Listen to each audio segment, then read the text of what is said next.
Hey there, drone fans. I'm here today to talk about one of my favorite accessories, which seems like a simple enough thing, but it's been an annoyance for me ever since I started droning using the standard cable that came with my phone. So I use both my iPhone and I use an iPad when I go out there to drone on the controller. And if I use the standard lightning cable that came with it, it's way too long. So it's a good meter long, which means I only really need about 12 inches between there, and I've got a whole lot more cable out there. So what ends up happening is if I let it dangle, it's getting in my way when I'm walking. It could get caught in a bush or something. So what I end up doing is I end up, like most people do, I twist it into a ball, tuck it in, and maybe slide it on top of one of the antennas, which works okay. It's not the prettiest thing to do, but it does work electrically. The problem is when I bend it like that, every time I bend it, every one of these left turns I make with it becomes a failure point inside the cable. And the more I do it, the more times I flex it like this, especially if I tighten it up, that's going to fail on me. Now the challenge there is if I'm droning and I'm up 100 feet and I'm at 1,000 feet and this cable fails,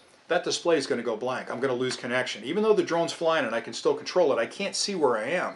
So it gets to be a pretty scary moment. Of course I can hit the return to home button and I'm okay, but I don't like to lose displays. So what I've done instead is we've come out with these, and we use these now. They're the shorter cables. They're only about a little over 12 inches or 11.5 inches long, which is the exact length you need to connect from your USB connection in the back into your tablet or your phone or whatever you happen to use. And these are available in both iPhone Lightning connections and Android connections, micro USB for Android phones or tablets as well. So what I like about that is it's a very neat setup. It can be tucked in nice and neat. It's not in your way. You're not going to get it caught on things. The other thing you'll notice too is if you look at the original cables, these are typically plastic or rubber, and that's okay. I mean, they're pretty durable and the strain relief is pretty good on them.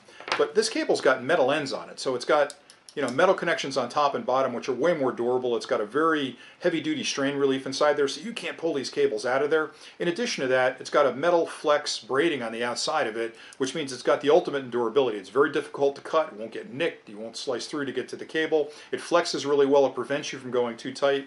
Very easy device to use. I like it too because, when I'm carrying things in my kit, the more stuff I have, the less room I have inside the kit. So having a cable like this that I've got to wrap up and stuff inside my kit versus something smaller like that, for me it's a no-brainer. So hopefully this has been helpful and you find this accessory useful. I use it every time I fly, so I really like it a lot. And we're happy to do these for you. So if you find value in this, thank you very much for watching. If you have any questions, let us know and we'll get back to you.